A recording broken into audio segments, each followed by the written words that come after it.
Transcurrido el tiempo de la purificación de María, según la ley de Moisés, ella y José llevaron al niño Jesús para presentarlo al Señor, de acuerdo con lo escrito en la ley.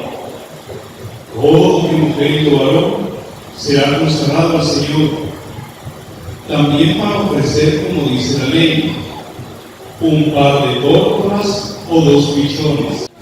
Vivía en Jerusalén un hombre llamado Simeón, varón justo y temeroso de Dios, que aguardaba el consuelo de Israel. En él moraba el Espíritu Santo, el cual le había revelado que no moriría sin haber visto antes al Mesías. Movido por el Espíritu, fue al templo, y cuando José y María entraban con el niño Jesús para cumplir con lo prescrito por la ley, Simeón lo tomó en los brazos y bendijo al Señor diciendo: Señor, ya puedes dejar morir en paz a tu siervo, según lo que me habías prometido, porque mis ojos han visto a tu Salvador, al que has preparado para bien de todos los pueblos, luz que alumbra a las naciones y gloria de tu pueblo Israel. El padre y la madre del niño estaban admirados de semejantes palabras. Simeón los bendijo, y a María, la madre de Jesús, le anunció: este niño será puesto para ruina y resurgimiento de muchos en Israel, como signo que provocará contradicción, para que queden al descubierto los pensamientos de todos los corazones. Y a ti una espada te atravesará el alma. Había también una profetisa, Ana, hija de Manuel, de la tribu de Aser. Era una mujer muy anciana, de joven había vivido 7 años casada, y tenía ya 84 años de edad. No se apartaba del templo ni de día ni de noche, sirviendo a Dios con ayunos y oraciones. Ana se acercó en aquel momento dando gracias a Dios y hablando del niño a todos los que aguardaban la liberación de Israel. Y cuando cumplieron todo lo que prescribía la ley del Señor, se volvieron a Galilea, a su ciudad de Nazaret. El niño iba creciendo y fortaleciéndose, se llenaba de sabiduría, y la gracia de Dios estaba en él. Palabra del Señor. El Evangelio busca propiciar y auspiciar todo lo que favorece la vida, porque todo lo que favorece la vida viene de Dios. Todo lo que favorece la vida viene de Dios. Todo lo que va en contra de la vida, no. La religión muchas veces, queriéndonos llevar a Dios, queriendo salvaguardar lo más importante, que es la vida, en vez de allanar el camino para el Señor, lo obstaculiza. Y eso es lo que pasó con el pueblo de Israel. Por eso Jesús cargó tanto contra los judíos, porque ya la religión no aplanaba la vía que llevaba al Señor, sino que por el contrario la llenaba de obstáculos. Y nosotros debemos tener mucho cuidado, porque nos puede pasar lo mismo. Queriendo desempañar la imagen del Señor, en vez de desempañarla, la opacamos más. Y entonces, ¿qué sucedía? Prescrito por la ley estaba que había que purificarse de qué? ¿Qué nos tenemos que purificar? De los pecados. Y entonces, de María sabemos que María tuvo o no tuvo pecado. No. Y además fue concebida sin pecado original.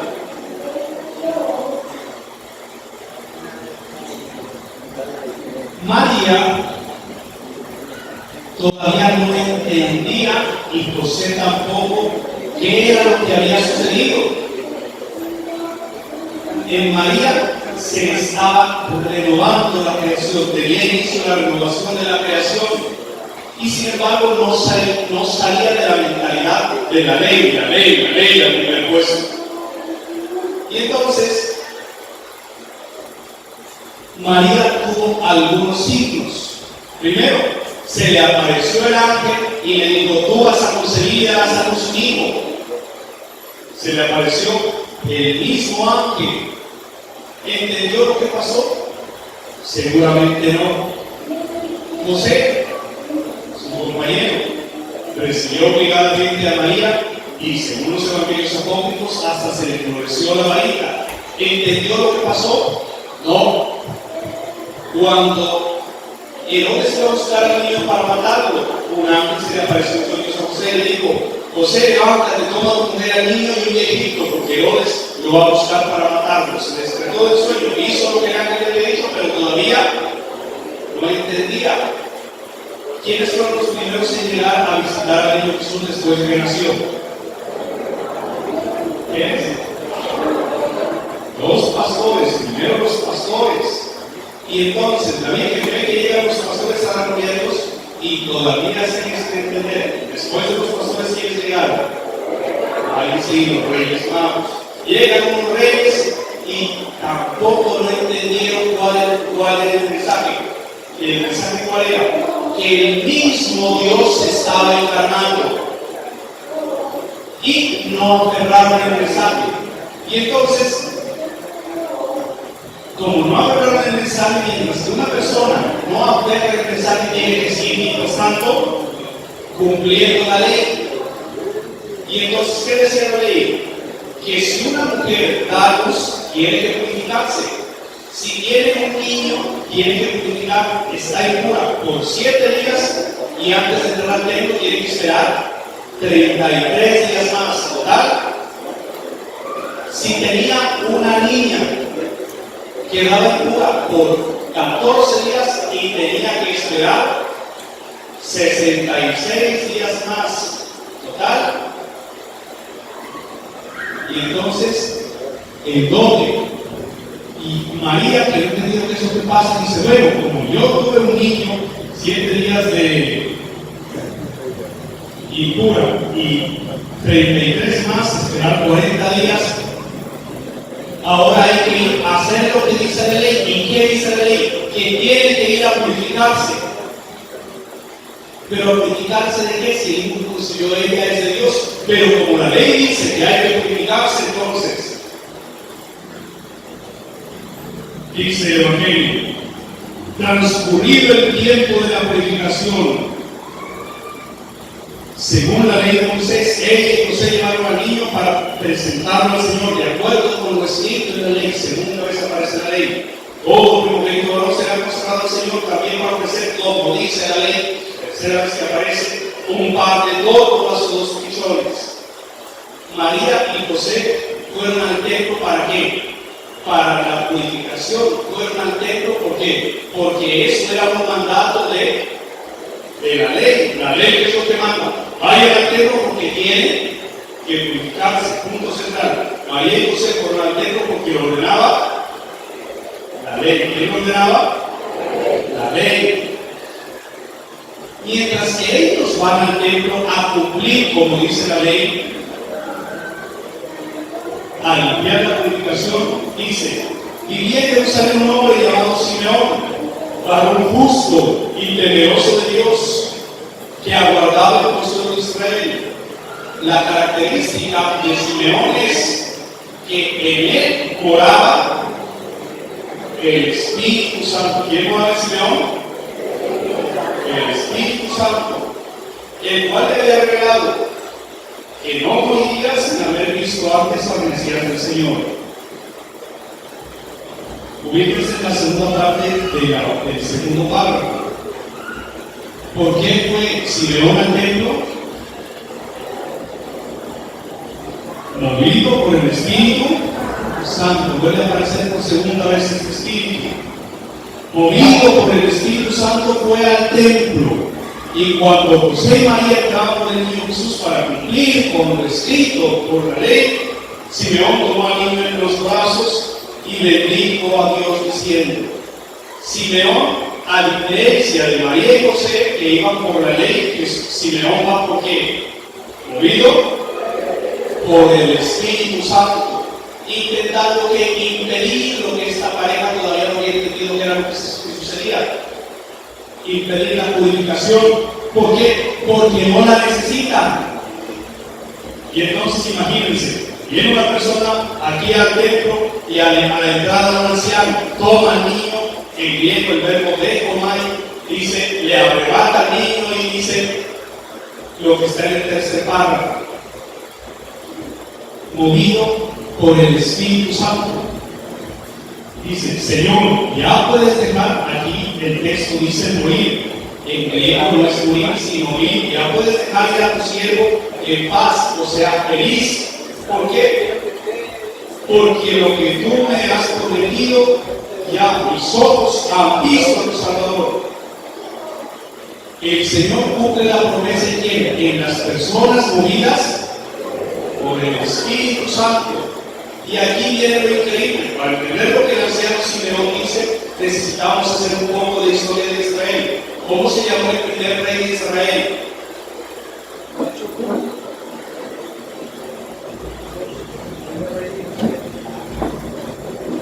El primer rey de Israel se llamó Saúl. Y entonces, dice que el Señor lo escogió, ¿por qué? Porque era el más alto de todos. Era el más alto y lo hizo ungir como rey de Israel. Dios tenía también una ley que, como Israel era el pueblo escogido, ellos tenían que exterminar a todos los enemigos. Y entonces, si iban a guerra contra otro pueblo, a este pueblo lo tenían que consagrar al anatema. ¿Qué es consagrar al anatema? Que tenían que matar a todos, hombres y animales. En hombres entiendas, hombres, mujeres y animales. No podían matar a nadie vivo. ¿Por orden de quién? De Dios. Y entonces,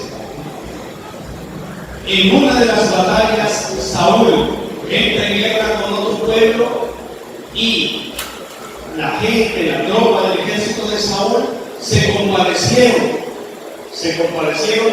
del otro pueblo y no los mataron. ¿Qué pasó? Se enojó el Señor y le dice: ¿por qué no has matado? ¿Por qué no has cumplido con lo que tenías que hacer por la ley? Tenías que matarlos. Y a Saúl no le queda otra cosa que bajar la cabeza. Y entonces el Señor se enoja con Saúl, hubo una muerte también terrible de Saúl. Y después de este acto que escogió, el Señor manda ungir a través del profeta Samuel al segundo rey de Israel, que se llamó David, el rey David, que el más bajito, dice, el más papuchico, para ir al pueblo.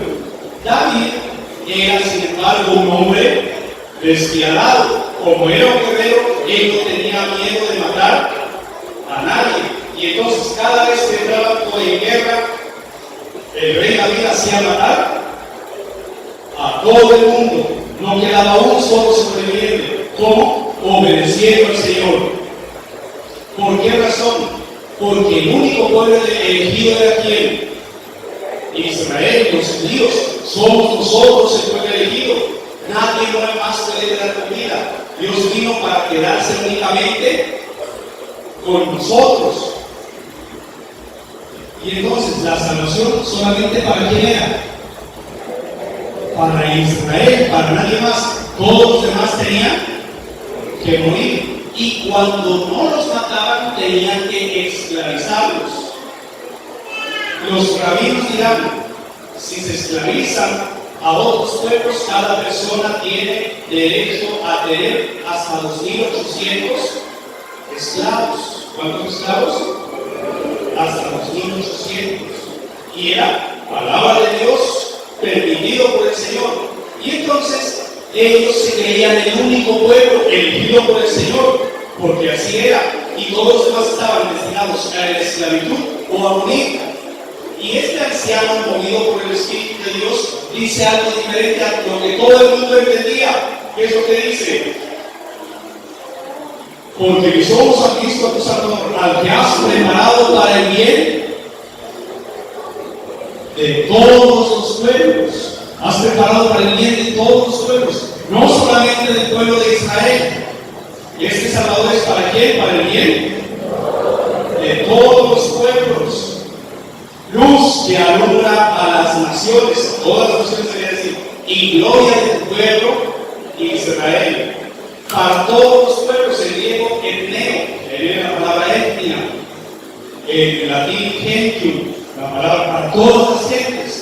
Y entonces, obviamente, la siguiente frase, en el cuarto párrafo, el padre y la madre del niño estaban admirados de semejantes palabras, obvio. ¿Por qué? Porque nosotros que creíamos que la salvación es solamente para nosotros, ahora este Señor nos dice que la salvación es para todos. Ellos todavía no podían entender que la salvación fuera para todos, porque la ley dice que solamente es para nosotros. Ahora dice, Simeón bendijo al niño y a María, la madre de Jesús, le anunció. Obvio, si una persona está leyendo el Evangelio, ya lo he dicho varias veces, que María es la madre. María, la madre de Jesús, le anunció. Cuando leemos en el Evangelio de Lucas, María es la imagen del pueblo de Israel. ¿Qué es María? La imagen del pueblo de Israel. Entonces, a través de ella estaba hablándole a todo el pueblo. Según las meditaciones piadosas que se dice, no, ese es uno de los dolores de la Virgencita. Pero lógicamente no. María es imagen de todo el pueblo de Israel. Y entonces a todo el pueblo de Israel, a través de María, ¿qué es lo que le dice? Este niño ha sido puesto para ruina y resurgimiento de muchos en Israel, como signo que provocará contradicción para que queden al descubierto los pensamientos de todos los corazones. Y aquí una espada y atravesará el alma. Dejémonos hasta ahí para concluir nuestra reflexión.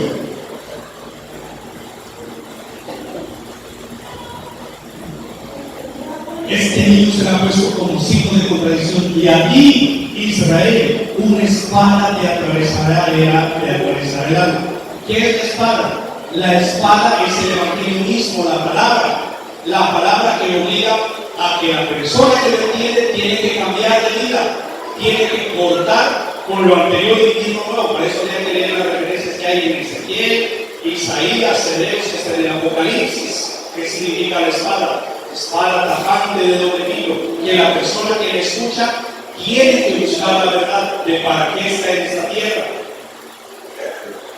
Y entonces, es signo de contradicción, ¿por qué? Y de aquí nace el mensaje para nosotros.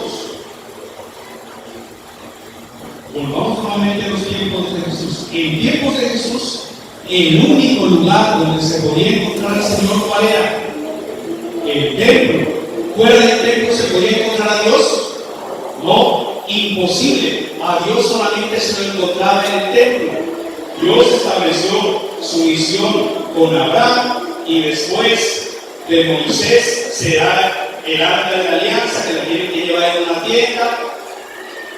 David, el rey David, le quiso construir un templo al Señor y le dice: tú no me lo construirás, lo construirá tu hijo. El hijo de David, ¿cómo se llamó?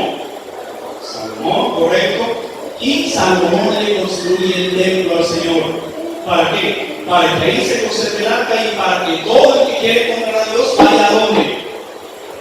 Al templo.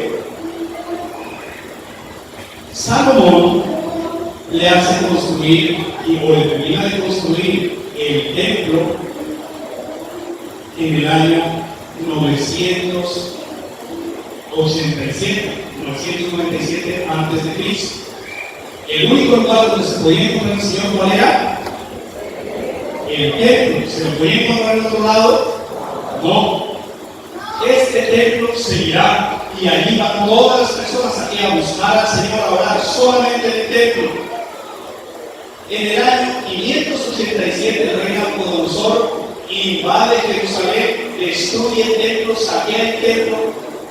expulsa a los judíos, los esclaviza a los que quedan, a los que alcanzan a agarrar, y destruye el templo. Se pierde el arca de la alianza.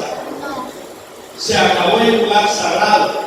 Viene Herodes el Grande y Herodes manda a reconstruir el templo que pisará Jesús, el templo del cual expulsarán los adoradores. Es reconstruido por quién? Por Herodes el Grande. Y nuevamente, el único lugar donde se encuentra al Señor, ¿cuál es? En el templo. Fuera del templo no se lo encuentra. Jesús, Él hará conciencia de que el nuevo templo de Dios es Jesús. Con el nacimiento de Jesús, el templo donde encontramos a Dios es Jesús. ¿Cuál es el templo donde encontramos a Dios? Y el que quiere encontrar a Jesús, a Dios, tiene que buscar en qué templo? En Jesús. Jesús le dará conciencia de que es el nuevo templo de Dios. Por eso, cuando expulsa a los vendedores del templo, le preguntan a Jesús los fariseos: danos una señal de que tú puedes hacer esto.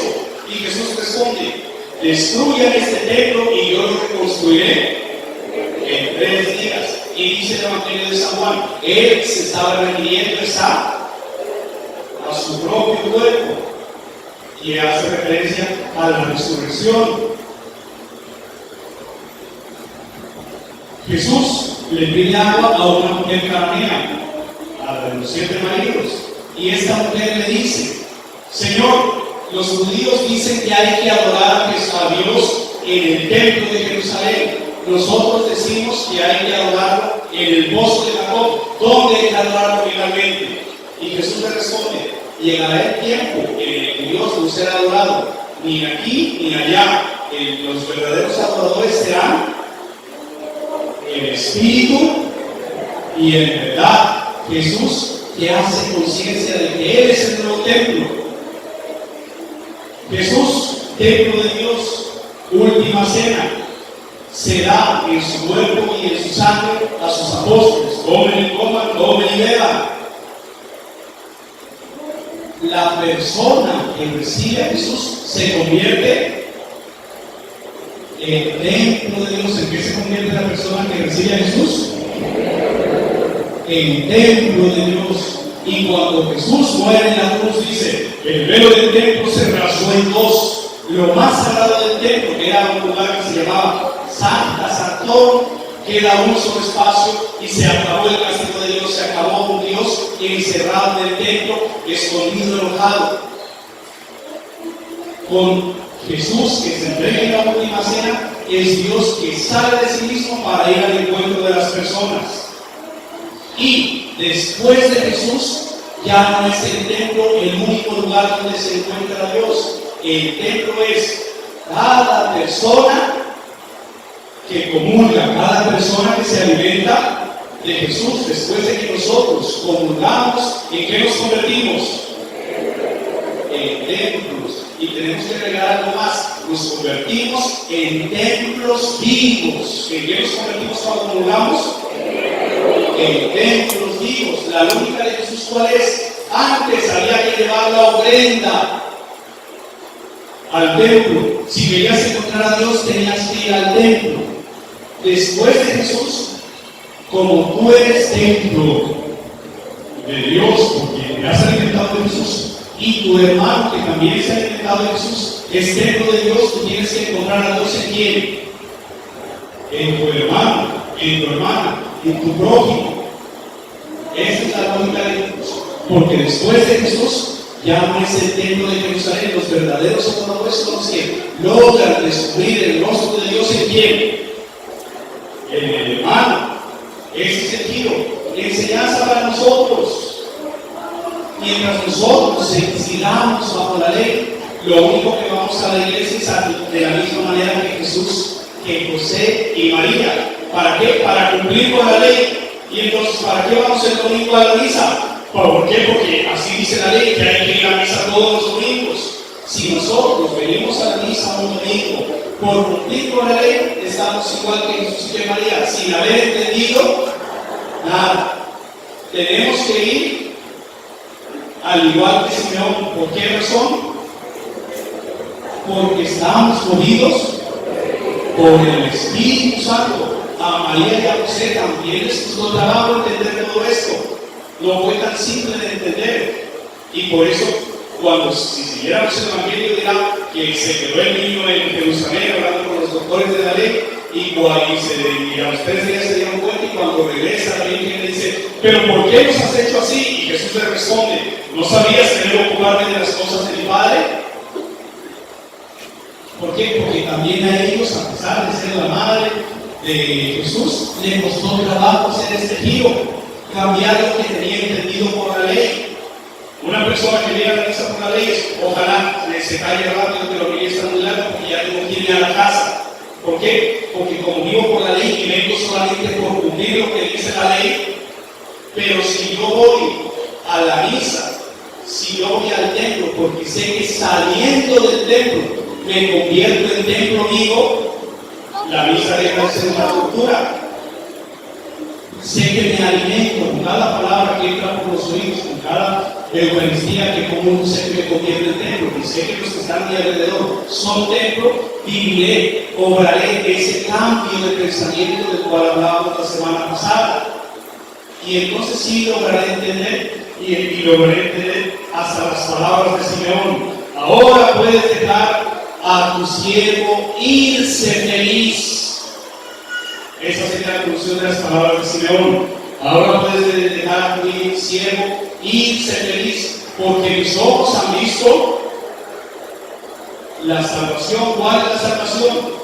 Que no se entra en mí para salvarme, para cambiar el pensamiento, para saber que yo soy templo y la persona que comulga también es templo de Dios. A eso tendríamos que mirar los ojos. Es fácil, ciertamente, si a María, la madre de Jesús, le costó trabajo, tenemos nosotros también que trabajar, saber que ya en el templo encontramos al Señor, sí, pero si yo comulgo, hay muchos templos vivientes donde tengo que aprender a encontrar a Dios. Encontrar a Dios en el templo es fácil, pero encontrar a Dios en el hermano, y eso ya es más difícil. Yo cuando comulgues el esposo o la esposa y me hace enojar y quiero agarrarlo del cuello, ahí ya no es tan fácil encontrar al Señor. Pero para eso tengo que dejar de mover por quién, por el Espíritu. ¿Y cómo me dejo mover por el Espíritu? Si no comulgo, si no escucho la palabra. Cada vez que comulgo, cada vez que escucho la palabra, entra en mi espíritu. ¿Sí? Y para eso sería necesario explicar la segunda parte de lo de Ana, hija de Manuel, que viene tiempo con ayunos y oraciones. ¿Sí? Pero, bueno, entonces, en resumen, hasta Jesús, el único lugar donde se encontraba Dios, ¿cuál era? El templo. Después de Jesús, ¿cuál es el templo en el que se encuentra a Dios? Los hermanos. También hay que dar ese salto, dejar de asistir al templo porque así lo manda la ley, e ir ¿por qué? Porque es el Espíritu Santo el que nos mueve, porque vamos a convertirnos en templos vivos del Señor. En el momento en el que logremos ese salto, estamos en la óptica de lo que Jesús quiere. Honor y gloria a los corazones santísimos de Jesús y de María.